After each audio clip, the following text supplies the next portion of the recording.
자유시장 수호 의병방송 9화리 앵커입니다. 늙은 의병 신백훈 박사가 며칠간 노가다를 하면서 자막 편집했습니다.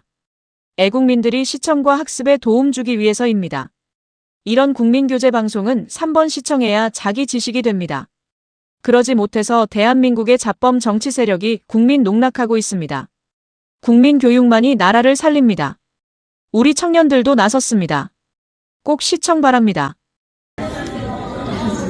시국 심포지엄 제2부 대한민국을 다시 위대하게 토론을 시작하도록 하겠습니다.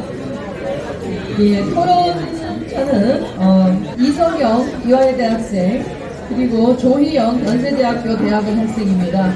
그리고 이 학생들의 토론이 끝나면 프로에서 한 두세 분 정도 질문을 받도록 하겠습니다.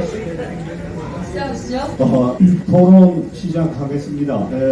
토론자는 이제 원래는 4분이 지정되어 있었고 희망을 하셨었는데 공교롭게도 그 두 사람이 복통이 나고 아마 긴장을 하셨는지 준비를 굉장히 유능한 청년들이었는데 근데 요즘 중국에서 새로 수입된 이상한 전염병이 있대요. 감기 기운 비슷하게. 그래서 가능하시면은 마스크를 쓰고 다니시는 게 좋습니다.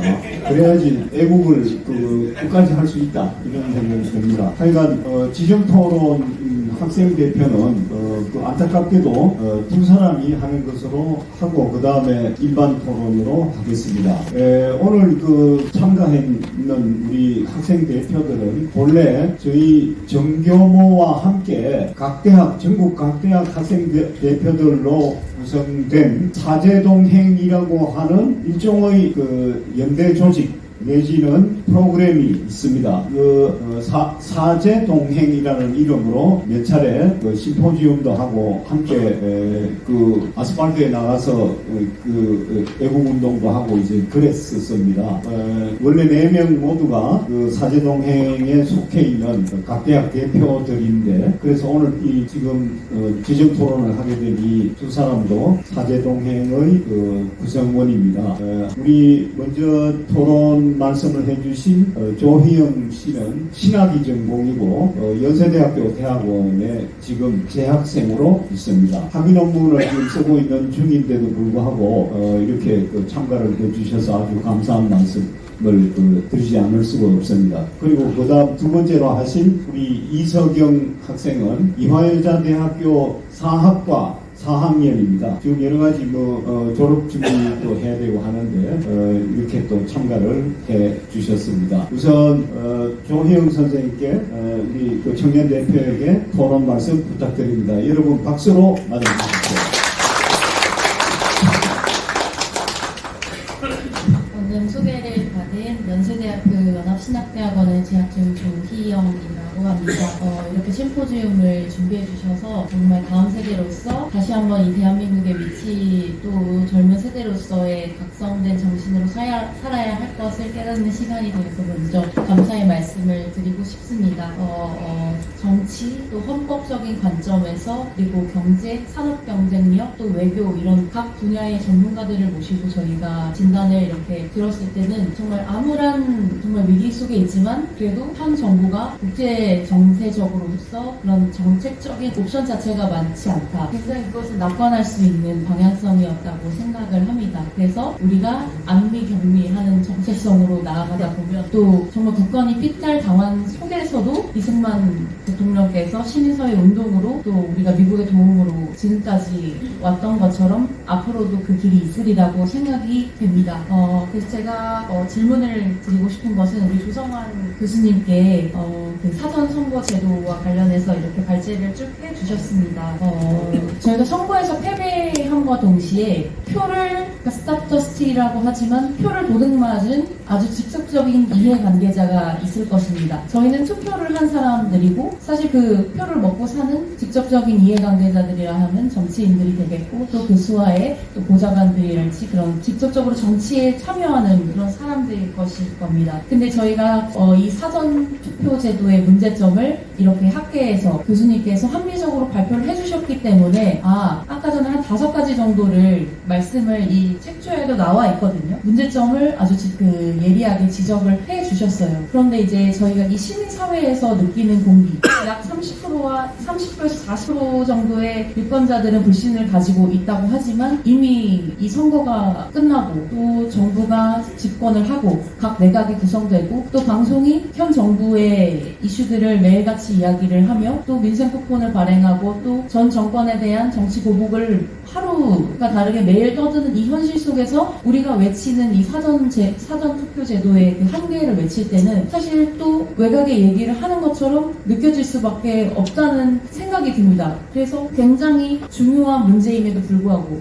사실 선거를 신뢰해야만이 민주주의가 달성되는 거잖아요. 그래서 저희가 이 이슈를, 이 아젠다를 정말 중도에 호소할 수 있는 그런 걸로 만들려면 어떻게 해야 될까? 또 정당과 시민사회와 국회가 이 이슈를 가지고서 아니면 이 사전선거제도가 아니라면 우리가 다음을 또 그 다음을 노릴 수 있는 이 우파의 아젠다 세팅은 무엇이어야 하는가? 그리고 또 젊은 세대와 중도를 아우를 수 있는 새로운 패러다임은 무엇인가? 이러한 조금 거시적인 질문을 우리 교수님께 드리고 싶습니다. 네, 최성화 교수님께. 네. 바로 즉답으로 하겠습니다. 제 마지막에 제가 페이지에 있는데 우선 제일 마지막에 우리가 가치와 정신 전쟁의 승리를 깃발을 진군할 때이다. 조금 이게 밖으로 나가는 거라서 그냥 찝찝해버리면 없고 문제는 사전투표제가 문제가 있다라고 하는데 무슨 문제인가에 대해서 상당한 그러니까 이 문제를 보려고 하지 않습니다. 뜨거운 감자예요. 근데 그 내용은 핵심이 5년 전에 우리 박성현 대표가 직접 저도 같이 해서 근본적으로 한 5년 10년 전부터 주권의 행사 문제와 관련해서 문제가 생기기 시작한 게 전자투표 투개표제의 도입입니다. 전자투개표가 자칫하면 아주 엄밀하게 아무도 모르게 대량으로 회복 불가능한 훼손이 있을 수 있다라고 하는 거. 해킹이라든 뭐든 간에 전혀 모르게 할 수 있다라고 하는 것에 대한 이 장치, 방지, 통제, 방지, 검증 장치가 되면서 정리가 되어도 문제가 생길 수 있고. 며칠 전에 우리 할 때 대선 며칠 전에 2,400만이 그 중에서는 800만의 그 이동, 선거 안 하는 사람들 그거를 가져갔다라고 하는 이런 뉴스까지 또 들려요. 전자선거가 지금 대한민국의 선거가 전자선거다. 본투표의 기본 방식과 전자선거에 우리가 중앙통합선거인 명부에서 바로 즉석에서 출력하는 방법은 우리나라밖에 없어요. 종이로 그냥 포장되어 있습니다. 그리고 전자적인 통합선거인 명부는 아무나 들락날락 회선 가능하고 가능하다는 것만 알고 있습니다. 그 막을 그런 가능성을 보기 위해서 158조는 투표 관리관이 자기의 개인의 도장을 찍어서 그 투표의 진짜 투표와 가짜 투표를 구분할 수 있는 걸 하라고 하는 최소한의 법적인 구조가 있어요. 그걸 엄격하게 지키게 하면은 사실 상당한 부분은 엄두 못 냅니다. 근데 그거를 다 한다고 해놓고 안 하고 밑에 선거관리 규칙이라고 하는 하위 규칙에 해야 된다가 아니고 그 선거관리관이 사용하는 도장 그거는 전자인형으로 대량으로 마음대로 해가지고 누가 만들지도 모를 전자인형을 사용할 수도 있답니다. 김용민 지금 선거 상임위원이 탄핵 심판에서 어떤 정보도 검증을 하자는 거 다 각하시키면서 법률가인데 판사인데 대한민국의 그 최고위 판사가 선거관리에 책임을 지는 실무 책임자가 하는 말이 자기 생각은 명단상 158조가 존재함에도 불구하고 자기는 공직선거관리 규칙을 반영하는 개정을 하고 싶다고 이야기를 해요. 맑은 물이 위에서 흐릅니까? 아래서 흐릅니까? 명률을 이야기할 정도고. 그래도 대한민국의 어떤 기자도, 어떤 사람도 문제를 제기 안 하는. 그 탄핵, 이건, 그다음 두 번째.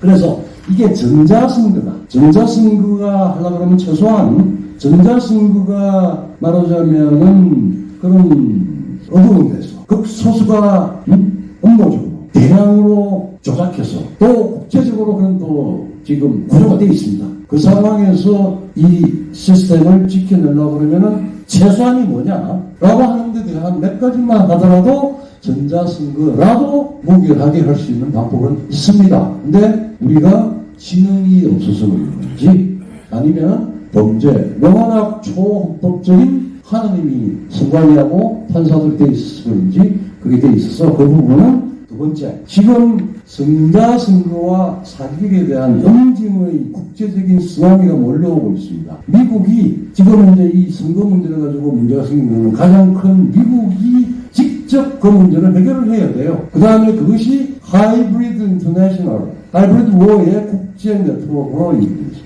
우리도 무관하지 않는 물증이 다 존재합니다. 그래서 몰려오고 있습니다. 근데 유럽은 2009년에 독일 연방헌법에서 2000년대 초에 전자선거를 실험적으로 해서 여러 가지 문제가 있으니까 민주공화국의 선거는 평범한 시민이 감시하고 통제하고 검증할 수 있어야 되는데 있다. 평범한 시민이 감시, 검증할 수 없을 수도 있는 어떤 장치도 위헌이라고 했습니다. 그 원칙에 따라서 아마 이 근본적인 나와 있겠죠. 그 다음에 지금 20, 30대가 이 문제를 민감하게 봐서 스탑 더 스틸의 그게 문제, 이슈가 나온 거는 지금까지 제가 왜 이게 연속되고 있나. 이게 워낙 정말 삼성을 불허하는 범죄이기 때문에 그 범죄에 연루되거나 아니면 묵인하거나 했던 사람들의 여전히 그걸 이 판도라의 상자가 열리지 못하도록 막고 있는데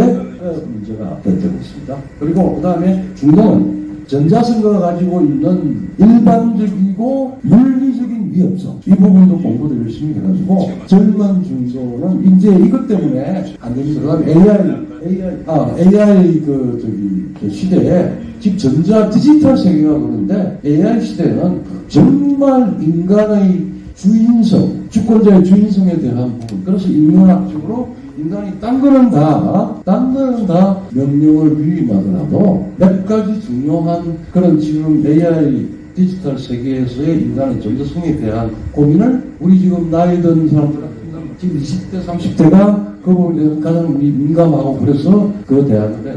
이렇게 생각합니다. 네, 교수님 답변에 감사드리는데 한 가지 더 질문을 드려도 될까요? 계속 하십시오. 네, 이번에는 제가 이인호 교수님께 질문을 드리고 싶습니다.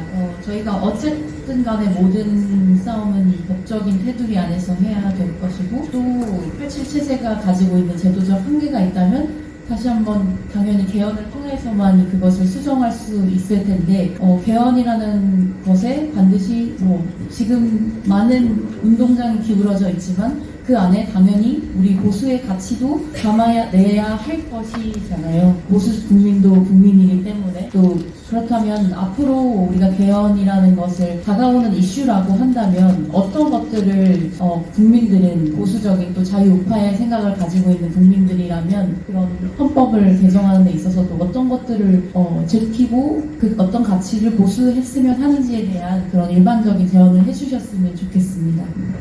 예, 질문 감사합니다. 저희들이 개헌에서도 지켜야 되는 가치는 이미 있습니다. 이미 다 우리 저희들도 알고 있는 아까 말씀드렸던 자유주의와 민주주의 가치고 헌법 10조에 보면요. 이제 우리 저희들이 헌법을 잘 안 읽으셔서 그런데 아주 핵심적인 문장이 하나 있습니다. 헌법 10조인데요. 행복추구권 조항인데 10조 2문에 보면은 국가는 개인이 가지는 국민 아닙니다. 우리 다른 헌법 조항들은 다 국민의 기본권이 일어났는데 그거는 개인이라고 되어 있습니다. 국가는 개인이 가지는 불가침의 기본적인 불가침, 침해할 수 없는 그러니까 다수 세력도 침해할 수 없는 우리가 흔히 불과 양, 나의 권리를 양도할 수도 없는 개인이 다수에게 그래서 불가침, 불가양의 기본적인 인권을 국가는 확인을 한다고 되어 있습니다. 국가가 주는 게 아닙니다. 우리 정치 공동체가 우리 개인들에게 자유와 권리를 주는 게 아닙니다. 자유와 권리는 국가 이전에 정치 공동체 생성되기 이전에 이미 태생적으로 자연적인 권리로 확보되어 있는 것이고 그것을 국가는 확인을 한다라고 되어 있습니다. 우리 헌법은. 그래서 그것을 보장하라라고 하는 국가의 책무를 지우고 있습니다. 이 원리는 이게 자유주의의 핵심 1원리입니다. 그래서 이 가치와 이념은 저희들이 포기할 수 없는 거죠. 그 다음에 하나가 이제 당연히 이제 민주주의 원리죠. 그럴 경우에 주권 재멸의 원칙이나 1조 대한민국 민주공화국이다. 민주공화국의 주권은 국민에게 있고 모든 권력은 국민으로부터 나온다. 이 1조와 10조는 두 개의 이제 수리 박힌 거죠. 이거는 당연히 개정될 수, 개정 사항도 아니에요. 만약에 이걸 지금의 정치 세력이 이걸 개정하려고 한다 그러면 저는 저항권을 행사해야 된다고 봅니다. 저항권은 마지막 수단인데 일반적인 지금 상황은 저항권을 행사할 수 있냐는 쉽지는 않습니다만은 만약에 이 조항까지도 건들려고 한다 그러면은 저희들은 저항권을 행사해야 된다고 봅니다. 마지막 남은 이제 그건데요. 어쨌든 지금의 모습은 이 두 원리를 야금야금 허물어가는 상황입니다. 완전히 무너진 건 아닙니다, 당연히. 그러나 조금 이제 희망적으로 말씀드리면 우리 박성현 선생님이 말씀을 하셨는데 저도 희망을 갖는 거는 요거는 이제 방송법을 예를 들어서 보겠습니다. 방송법이 이제 국회 본회의를 통과했는데 이거는 특정 민주노조 언론노조라고 하는 특정의 사회 세력이 국민의 방송권을 장악하는 법률입니다. 그게 국회를 통과했습니다. 어쨌든. 근데 저는 대통령은 거부권 행사해야 된다고 봅니다. 같은 당, 같은 세력이지만, 이거는 대통령의 권력을 빼앗는 겁니다. 대통령의 권력을 누군가한테 주는 거냐, 누구한테 주느냐, 국회에 주는 것도 아니고 사회 세력한테 주는 겁니다. 특정의 사회 세력한테. 그는 대통령 입장에서도 이게 어느 대통령이든 간에 그 대통령 입장에서도 자신이 가지고 있는 권력을 국민으로부터 위임받은 권력을 법률로 같은 당의 정치 세력들이 빼앗아서 다른 사회 세력에 준 겁니다. 이걸 그냥 침묵하면 안 된다고 봅니다. 대통령도 같은 세력이라도 같은 정치 세력이라도 이런 균열이 저는 생길 거라고 봅니다. 대통령이 만약에 인지를 하고 있다 그러면은 이 거부권 행사해야 됩니다. 그러니까 이 이야기를 알려줘야 되는 거죠. 모를 수 있습니다. 저는 내부에 균열이 있을 수 있는 사안이다라는 거고요. 대통령실도 이걸 인지를 해야 됩니다. 물론 정치적으로 결정을 할 때 포기할 수도 있습니다. 근데 그것이 대통령으로서의 입장에서 흔쾌히 수용할 수 있는 게 아니라고 봅니다.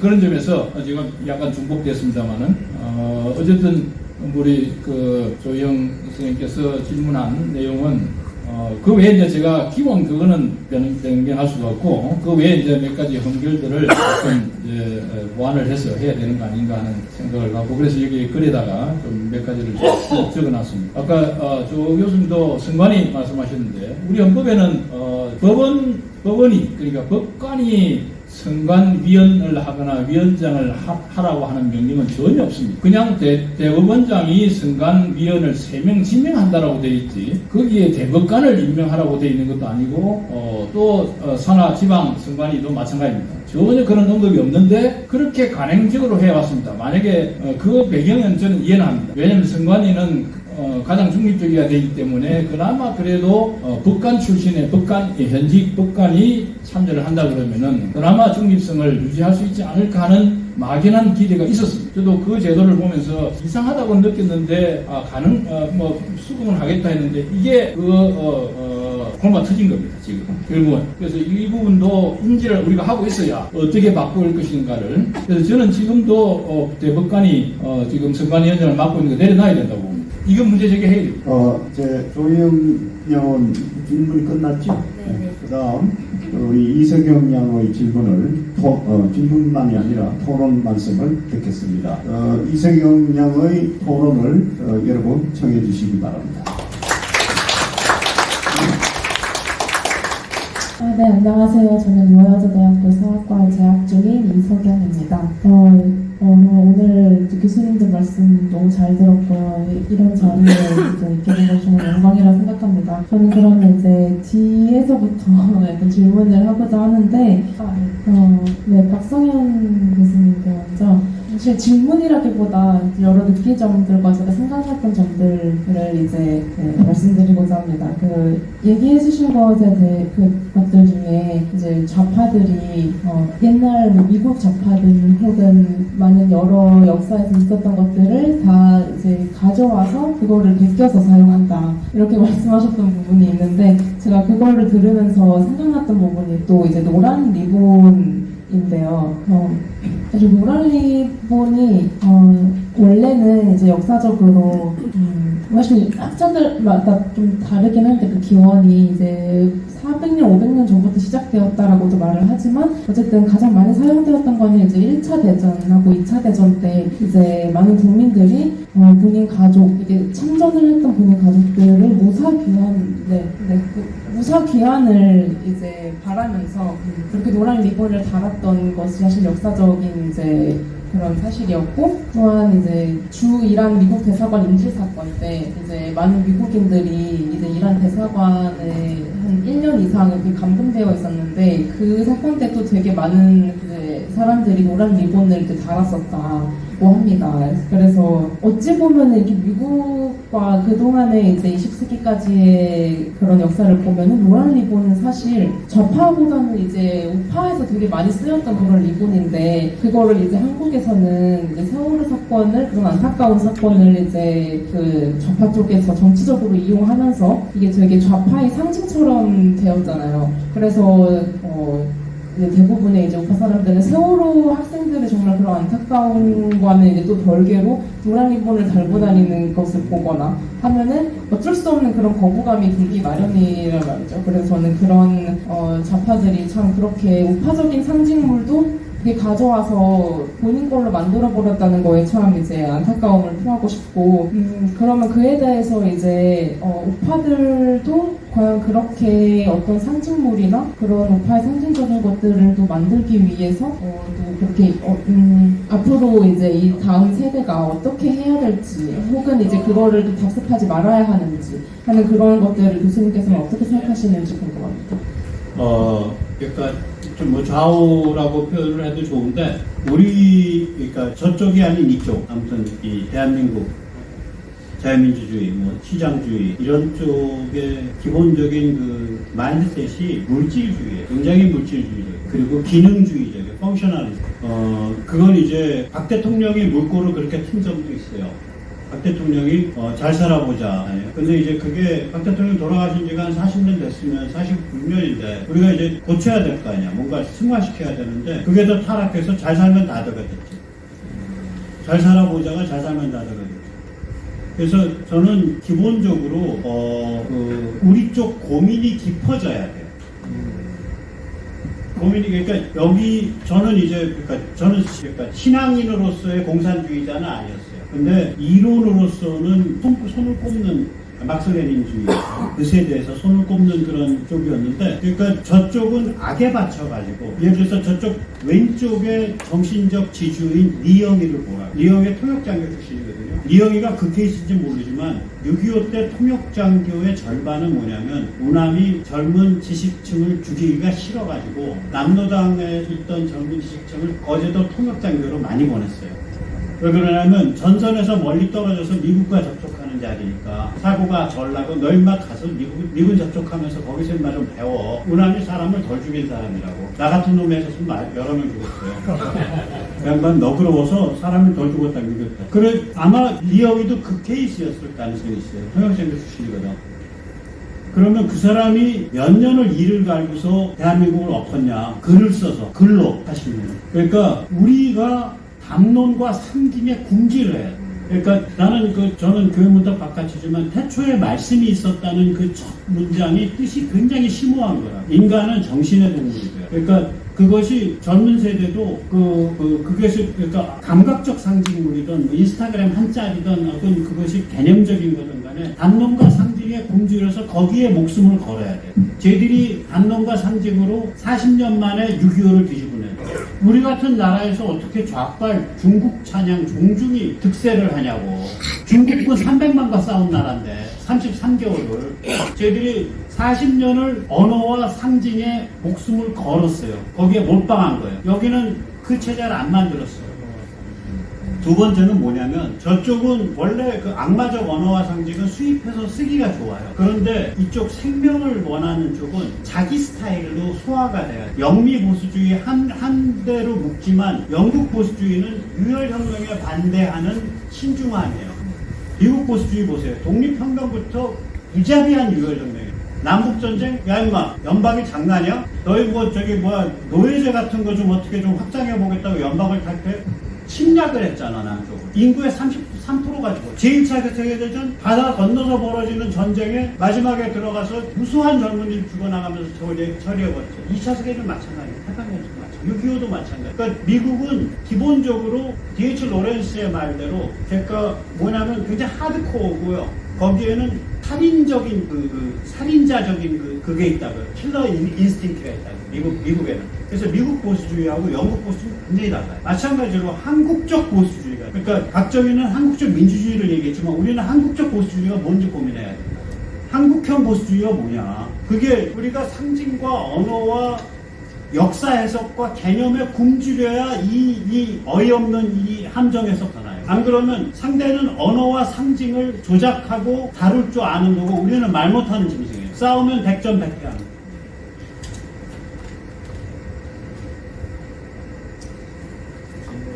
질문 끝나실 때 하나 둘 셋. 네, 답변 정말 감사드립니다. 저희가 이제 담론과 상징에 이제 목숨을 걸어야 되고 한국적 보수주의가 뭔지 정말 생각을 해야 되는 그런 시대라고 생각이 듭니다.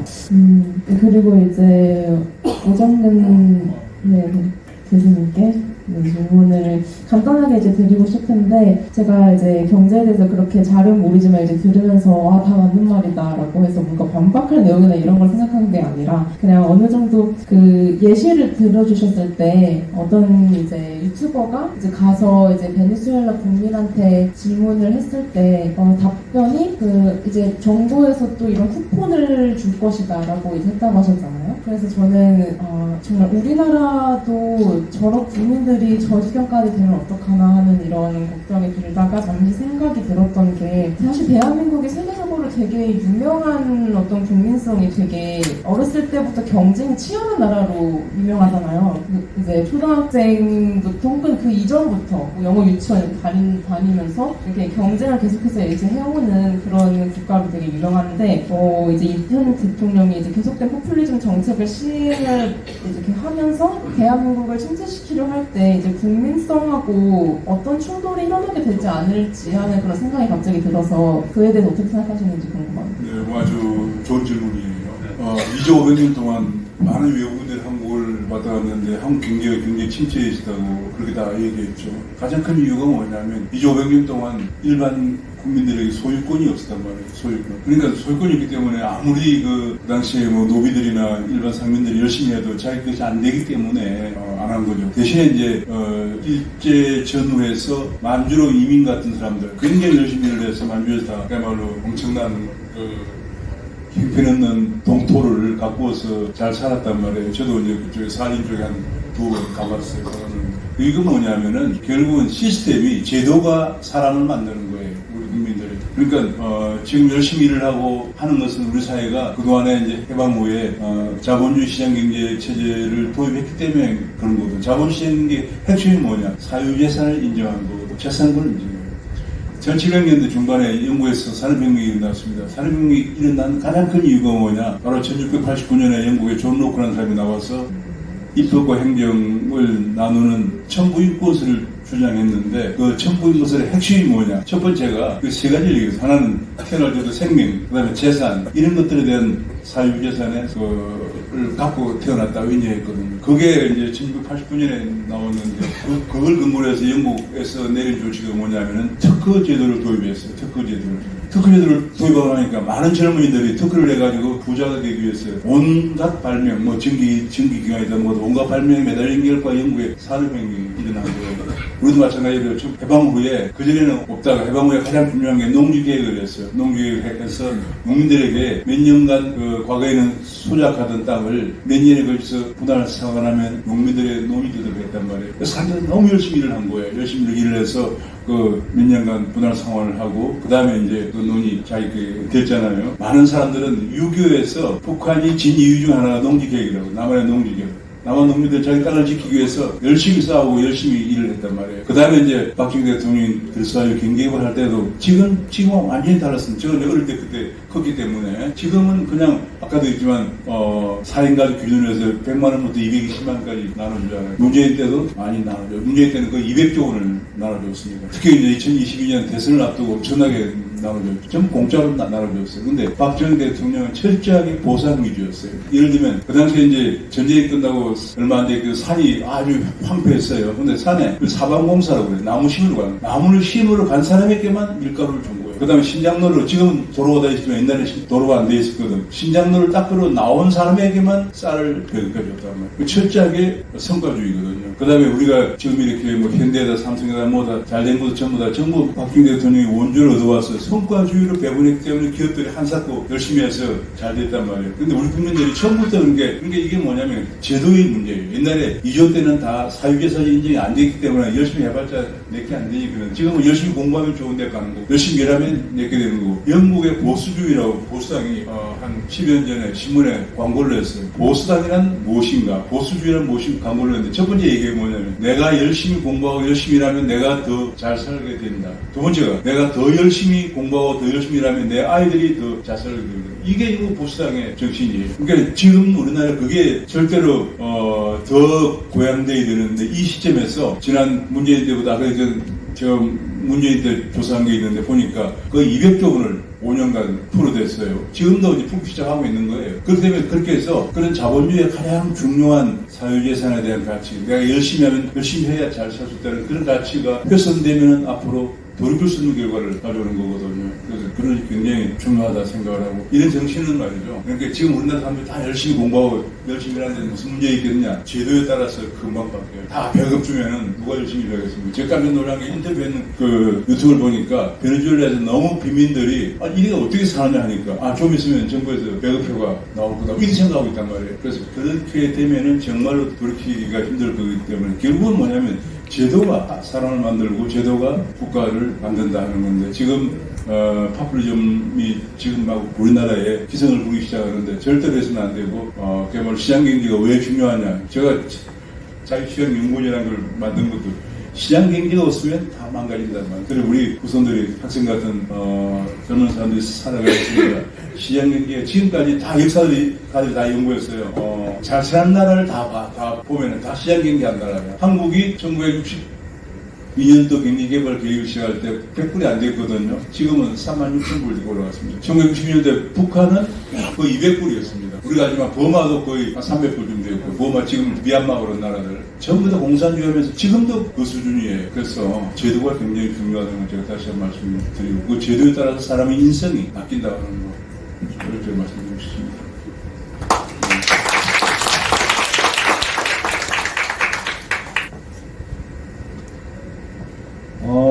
아주 훌륭하고 흥미진진한 말씀 들었습니다.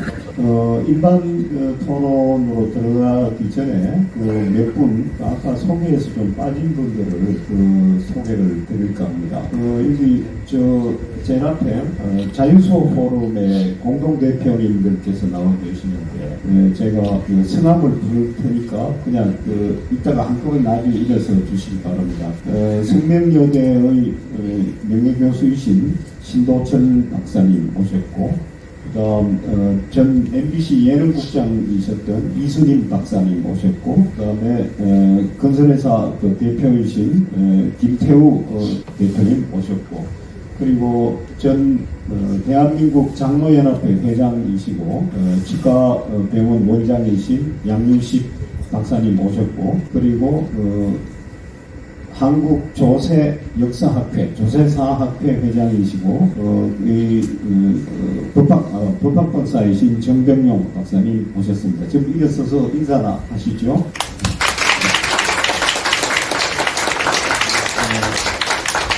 그리고 지금 우리 송도에 있는 외국 대학이 몇 개가 있는데 그 중에 하나가 뉴욕 주립대학입니다. SUNY 대학에 이웅무 교수님 나와 계십니다. 좀 일어서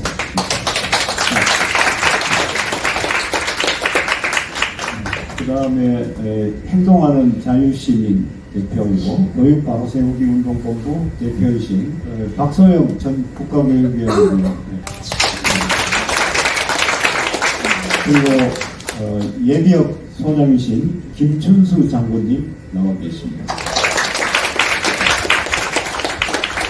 그 소개를 드리고 싶습니다. 혹시 저한테 좀 성함을 좀 이야기해 주시면 오페라 음악 감독이신 정미애 선생 나와 계십니다. 교수님이십니다. 그 다음에 김영환 교수님 어디 계시죠? 김영환 교수님 가셨어요?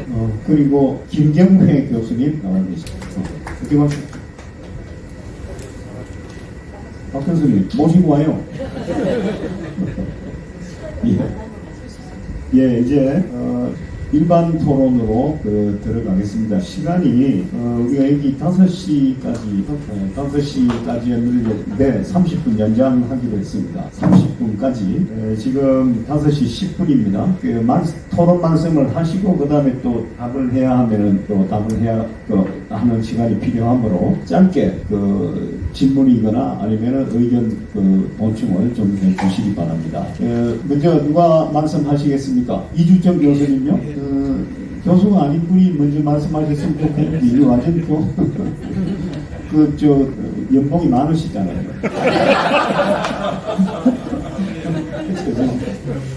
이주정 교수님은 말씀 나온 김에 사학 교수이신데 지금 열렬히 우파운동을 하고 계시고 특히 제주 4.3 사건의 진실을 밝히기 위해서 애쓰시는 이주정 교수님이십니다. 이 정도 소개를 드렸으니까 질문하지 마십시오.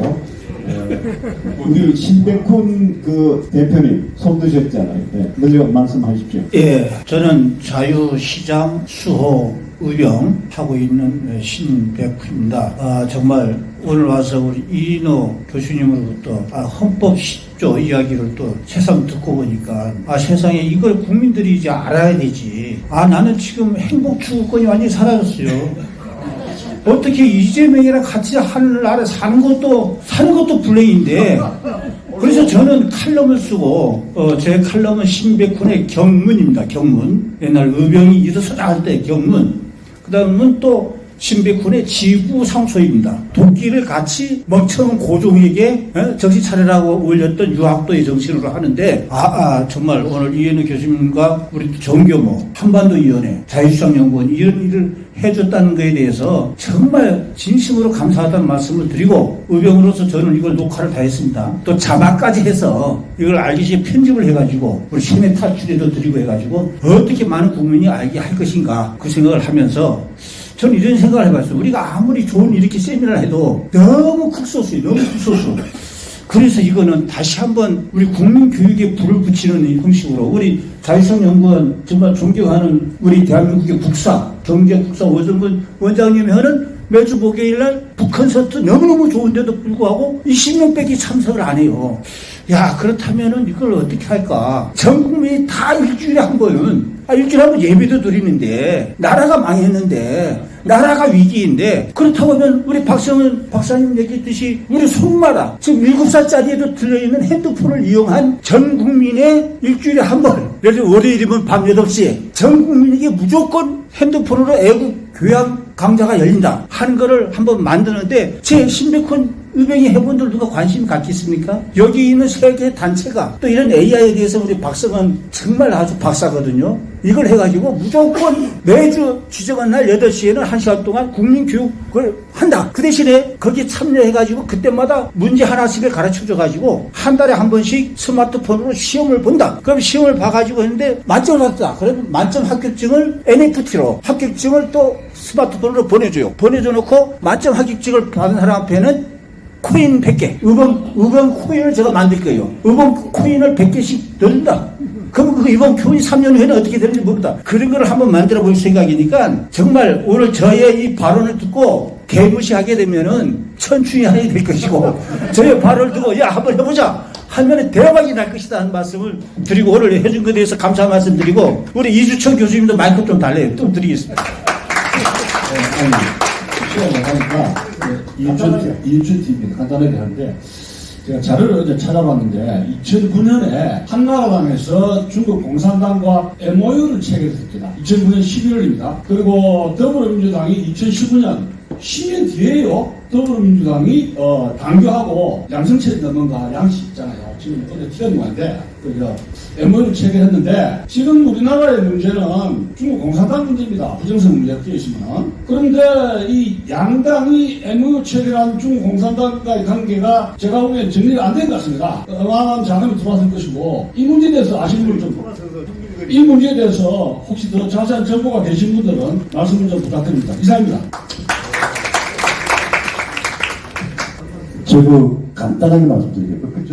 그때 한나라당 한 거는 OST부터 세계화, 초세계화, 그래서 정당 현역을 그냥 정당까지도 세계화하자라는 정도로 해가지고 그냥 당의 교류 협력 정도고 2019년에 양정철에 가서 당규가 맺은 거는 선거에 대한 중요한 소프트웨어와 하드 여러 가지 인프렉션을 하고 민주연구원과 당교관의 사실상 선거체제에 대한 구체적인 활용입니다. 그래서 그게 좀 다릅니다. 제가 알기로는 자유시장연구원 관계자들도 오셨고 또 한반도위원회에서도 오셨고 그런데 혹시 오신 분들 중에서 말씀하신 분 안 계십니까?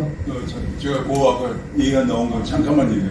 다른 게 아니고 더불어민주당이 중국 공산당과 당교를 맺고 뭐 등등 해서 결국은 이 문재인 대통령이 코로나 때 와가지고 여러 가지 운명을 같이 한다면 그런 얘기 됐단 말이에요. 그게 그냥 나온 게 아니고 그리고 또 중국 가가지고 뭐 중국 높은 산이 우리는 작은 봉우리다 얘기했잖아요. 그게 그냥 나온 게 아니고 바로 그 무렵에 2009년도인가 2008년도에 중국 공산당의 시진핑이 발표한 게 뭐냐면 신인류 공동체를 주장을 했습니다. 그게 뭐냐 미국이 아니고 중국을 중심으로 해서 인류 공동체를 구성해야 된다는 거였거든요. 다시 말하면 중국은 높은 봉우리 그 주변인 나라들이 작은 나라들이 같이 따라가는 중국 중심의 국제 질서를 주장한 건 2009년도일 거예요. 2009년도 시진핑이 얘기하는 게 신인류 공동체. 그에 따라서 제가 나중에 보니까 문재인이 그 얘기를 그대로 했더라고요. 했고 그 다음에 문재인뿐이 아니고 추미애 의원이 그 후에 중국에 아까 당교인가 뭔가를 맺어서 초빙이 돼서 갔습니다. 중국에 가가지고 똑같은 얘기를 했어요. 우리는 신인류 공동체를 더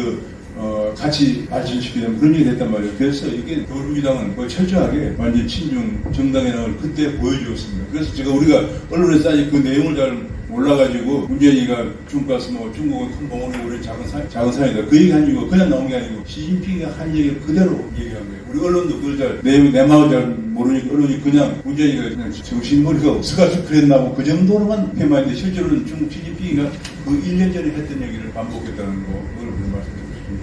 이제 그런 사람들이 반미 반일 하면서 그 자녀는 또 미국이나 일본 가서 공부하게 하고 또 아파트를 사도 북경이나 상해에서 안 사고 동경에다가 사든가 뉴욕에다가 사든가 그러더라고요. 근데 그 돈을 어떻게 빼돌렸는지 거기 가서 뭐 아르바이트를 했을 리도 없고 환치기 수법으로 외환법을 위반했거나 아니면은 몰래 거금을 빼돌려서 그냥 주머니에 넣고 미국이나 일본에 갔거나 아마 그랬을 것 같은데 그런 사람들에게 왜 아름다운 중국이나 북조선에 안 가고 미국이나 일본 썩어 빠진 자본주의 국가에 간다고 물으면 그 나라를 적화시키려고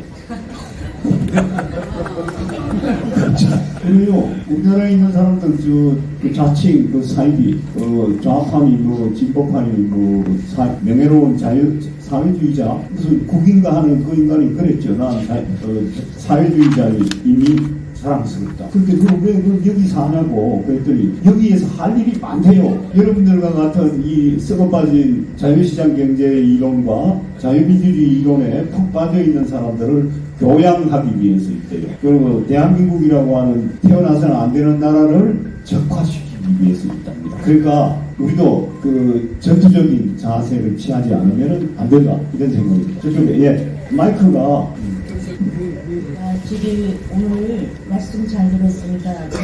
경모 박정현 선생님께 질문드립니다. 한국적이 뭐냐. 이래서 정말 장동가 상징에 굶주렸다라는 말에 정말 그 상당히 공감을 하면서 제 제자가 제가 이제 동국대 연극학부 명예교수에 지금은요. 근데 학부 때 1년을 우리 연극학부를 다니고 1년을 러시아 정치학을 공부하고 이렇게 지그재그로 한 애가 있었어요. 그런데 걔가 이제 지금 그 외교부에서도 외국에 한국 외교부에서 일하고 얘가 이제 그 독일에 그 러시아로 왔다 갔다 하다가 저한테 3학년 됐을 때 어느 나라에서 졸업하는 게 좋냐고 제 방에 찾아와서 그래서 당연히 동국에서 해야지 그래갖고 그 예술계 이제 그 토브를 했는데 얘가 이제 그 국비장학생으로 이제 러시아에 가서 석사하고 지금 독일에 그 박사 논문을 지금 쓰고 있어요. 그 이제 인터넷으로 하는 거니까 지금 이제 그 중앙아시아 쪽에 한국 그 외교부에 있는데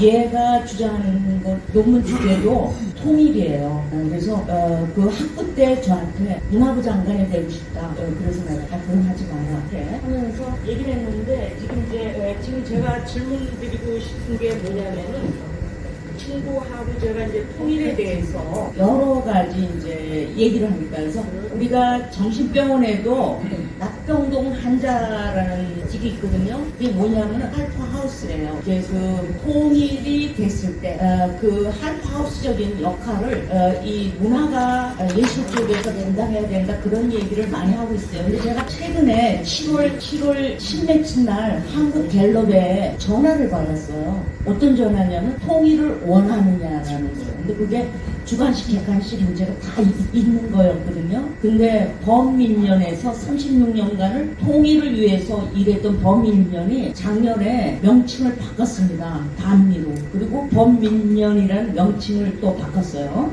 이런데 최근에 한국 갤럽에서 그 결과는 아직 제가 확인 안 해봤는데 통일을 원하냐라는 이런 질문을 받았어요. 그래서 저는 지금 이제 제가 가장 떨리는 게 하나가 뭐냐면은 이거 이짜이밍이 통일 대통령 되는 거 아니야? 소름 돋더라고요. 이게 이제 작년에 그 강복절에 그 연설에서 윤석열 대통령이 통일 독트린 얘기를 했거든요. 그래서 이제 우리나라가 통일에 대한 생각이 지금 40, 50대 제 제자들도 50대 제자들은 통일을 반대한다고 그러더라고요. 왜냐하면 비용이 많이 들기 때문에. 이런데 지금 이 통일 여론조사를 한국 갤럽이 한다? 이것도 그렇고 그 다음에 이제 또 하나 지금 갑작스럽게 부상한 한반도의 그 관광지 DMZ를 넘어서 새로운 개방 시대가 올까 그래갖고 지금 금강산, 개성, 해주, 원산, 삼지연 뭐 이런 게 굉장히 뜨고 있다고 그래요. 그래서 가장 백모 박상현 선생님이 통일에 대해서는 가장 많이 알고 있을 것 같아서 그 비전이 지금 굉장히 급속도로 다가오지 않느냐. 그 다음에 트럼프가 원하는 거를 이재명이 알고 있어요. 그게 통일이라는 걸. 그래서 저는 이재명이 통일 대통령이 되는 거를 상당히 닭살 떨리는 거지만 여기에 대해서 얘기를 듣고 싶습니다. 일단 북한 무슨 삼지연 금강산 부동산 가격 오르는 거 모르겠고요. 일단 북한이랑 잘못 지금 돈이 왔다 갔다 하면 다 그게 그 국제 제재에 걸리는 거라서 문재인이 결국은 많이 못 보냈죠. 공식적으로는 최소 알려준 거. 그냥 저는 통일이라는 말보다도 북한 자유화라고 얘기를 합니다. 그러니까 굉장히 여러 가지 시나리오가 가능하거든요. 근데 본질은 뭐냐면 북한이 자유화되는 거고요. 그것의 군사 지정학적 의미는 뭐냐면 북한이 중국 스피어 오브 인플루언스, 중국 영향권, 중국 나와가리로부터 빠져나오는 거예요. 그래서 이재명이 트럼프가 통일을 원한다. 저는 트럼프가 통일을 원하는지 모르겠고요. 트럼프는 북한을 중국으로부터 빼내는 것이 결국 중국의 마지막 숨통을 조르는 최종적 수순이다라고 생각을 할 거예요. 근데 굉장히 위험한 일이거든요. 왜냐면은 베이징은 600km입니다. 신이. 제가 제 센터에서 말씀드리지만 중국 공산당의 지도층의 관점에선 베이징과 종난 하이에서 1000명 죽는 게 상하이, 셴젠에서 1000만 명 죽는 것보다 심각한 일이에요. 우리는 잘 그런 개념이 없잖아요. 그러니까 중국이 미친 짓을 한 게 뭐냐면 군사학에서 전략적 깊이, strategic depth라는 용어가 있죠. 중국의 심장부인 베이징, 바레만 여기에 대한 전략적 깊이, 최소한의 전략적 깊이가 북한이에요. 그걸 상실하는 순간 중국은 목 앞에 딱 칼날이 와 있는 거예요. 중국 원자력 잠수함 요번에 그 양자강에서 만들다 깔아앉았는데 걔들이 처음 만들어 본 애들이야. 지금 떠 있는 모든 원자력 잠수함은 후르다오에서 만들어. 신의주에서 후르다오가 300km. 서울에서 대구 거리예요. 이게 우리가 그러니까 중국이 잘못한 일이 뭐냐면 정말 미친 짓을 한 건데 전략적 깊이를 제공하는 북한이라면 그 북한을 안정되게 유지해야 될 거 아니에요. 그런데 얘한테 핵과 미사일을 채워서 저는 그래서 북핵 반점이라고 부르잖아요. 북한의 핵은 저거는 대우가 중국이다. 당연히 자기 코앞에 있는 애가 핵과 탄도미사일 개발하고 있는데 지가 오케이 안 한 거 개발해요? 지를 마음대로 한 것 같이 생쇼만 부리는 거죠. 실제로는 서로 싸움하는 거죠. 그러니까 무슨 얘기냐면은 그 안정되게 안정화시켜야 될 버퍼거든요. 그 전략적 깊이인데 그 전략적 깊이의 역할을 하는 북한에 대해서 국제 도발 대행업자를 시킨 거 아니에요. 불안정한 운명을 채워준 거라. 미친놈들이. 그냥 안정시켰어야 되거든. 그래서 바로 그 짓을 했기 때문에 거기다 요번에 저기 우크라이나까지 용병을 보냈잖아요. 핵무장 용병에서 핵무장 PMC, 핵무장 프리고진이야. 프리고진이 핵무장한 거예요. 그 국제사회가 이거는 가만둘 수가 없는 일이에요. 이런 게 다 치부책에 남는다고. 그래서 이게 최종 승부처가 뭐냐면 북한 자유화, 저는 통일이라고 안 불러요. 북한의 탈중국이에요. 그리고 북한 자유화예요. 그러면 우리가 뭐가 될 거? 그러니까 당연히 리짜이밍이 그런 일이 벌어진다. 그런 북한 급변 사태. 심지어는 저는 평양에 지금 모델은 이완용과 고종이 되어야 된다고 생각하거든요. 아니 이미 우리 조상님들이 이미 나라 팔아먹은 경험이 있잖아. 그 소중한 전통과 경험을 왜 까먹냐고. 세제 매각해서 버진 아일랜드 가서 살면 되지. 그렇잖아요. 저기 뭐야 이뮤니티, 그러니까 면책 특권 받고 한 1000개 집안 정도 가시면 되잖아. 집단이민 가시면 되잖아. 그러니까 무슨 일이든지 벌어질 수 있을 거예요. 그런데 이 리짜이밍 정권 같은 게 있으면은 그것에 관해서 한국이 주도를 못할 겁니다. 그것에 관해서 한국의 주도를 안 시킬 거예요. 그 상황에 대해서. 그러나 그게 한국이 주도한다, 한국이 어떤 역할을 한다 만다를 다 떠나서 일어날 일, 혹은 언젠간 일어날 일은 북한이 자유화되고 북한이 중국 영향권 바깥으로 튀어나오는 일이 벌어진다. 그리고 그 상황에서 중국은 딱 요 경동맥에 공업용 카타칼이 딱 다 있는 상태가 되는 거예요. 그래서 이게 중국 제압 신냉전의 최종 챕터예요. 이게 언젠간 벌어질 겁니다. 네, 제가 간단히 한 말씀만 드리겠습니다. 그 학생이 통일을 연구한다 그러면은 지금 이제 독일의 논문을 쓰니까 독일 모델을 생각할 수가 있었는데 독일 모델은 우리나라에서는 성공하기 힘들어요. 독일도 왜냐하면 그 당시에 동독이 굉장히 잘 사는 나라였지만 동유럽에서는 독일하고 통일한 다음에 10년간 통일 독일이 불안을 이유가 뭐냐면 동독에 대한 사회적 자본 같은 게 지원하는 게 너무 많아서 재정이 너무 견디기가 서독이 감내할 수준을 넘어선 거죠. 그럼 우리가 뭘 해야 되느냐? 중국이 신천을 개방할 때, 지금 선전이라고 그러죠. 신천을 개방할 때 신천과 중국 간에 교류를 한 20년간 굉장히 제한적으로 했습니다. 사람도 다 제한하고 투자 제한하고. 그리고 이제 신천이 어느 정도 발전됐을 때 신천 홍콩하고 왕래를 자유화시켰거든요. 만약에 지금 그 모델을 안 따르면은 남한이 북한에서 내려올 비난민이라든지 또 남한이 북한에 제공해 줘야 될 사회관 자본 같은 데 남한이 견딜 수가 없어요. 그래서 가장 좋은 모델이 홍콩 신천, 그걸 연구해서 방안을 제시하면 틀림없이 아마 박사학위를 쉽게 받을 거예요. 2시부터 시작해서 지금 5시 반인데요. 3시간 반 동안 정말 열심히 말씀하시고 열심히 얘기 들었습니다. 제가 지금 정빈하진 않지만 헤아려 보니까 마지막 이 순간까지 남아 계시는 분이 60명이 넘습니다. 수없이 이런 세미나, 심포지움, 콜로퀴얼 이런 걸 해봤는데 마지막 순간에 60명 이상 남은 이런 학술적인 머리 아픈 이런 모임을 제가 본 적이 없습니다. 대단하십니다. 오늘 이 모임 모임을 그 준비를 저희 정경호 중앙집행위원회 그리고 한반도위원회 그리고 자유시장연구원이 했습니다. 그런데 뭐 이런 현수막을 만든다든가 이름표를 만든다든가 이건 누가 했겠습니까? 로봇가 하지 않았습니다. 우리 바로 정경호의 사무국 간사이신 정희숙 선생이 하셨어요. 이 나와서 박수가 된다고. 3시간 반 동안 앉아 계시느라고 수고하셨습니다. 전부 다 죄송하지만 전부 일어서 주십시오. 제가 만세 삼창을 제안하고자 합니다. 하나는 대한민국 만세, 또 하나는 자유민주주의 만세, 그리고 마지막으로 세 번째는 북한 2,500만 우리 동포 자유화 만세, 북한 자유화 만세 하겠습니다. 대한민국 만세! 만세! 자유민주주의 만세! 만세! 북한 자유화 만세! 만세! 감사합니다.